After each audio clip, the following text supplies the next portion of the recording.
Most people have never heard of MERS, yet we seem to hear about MERS violations all the time these days recently.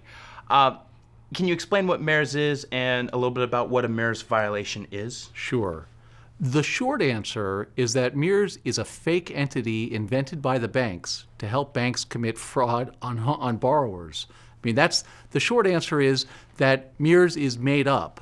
The longer answer is that MERS stands for the Mortgage Electronic Registration System, and it was created 15 years ago by the banks. And it was created by the banks to allow them to park rights and responsibilities and title into an entity to make it easier for them to transfer, sell, foreclose, and do other things that they otherwise would have to get signatures and document transactions. Courts are finally taking a close look at MERS. Loans are being voided on a case-by-case basis, but very few homeowners can afford to litigate a case all the way to trial.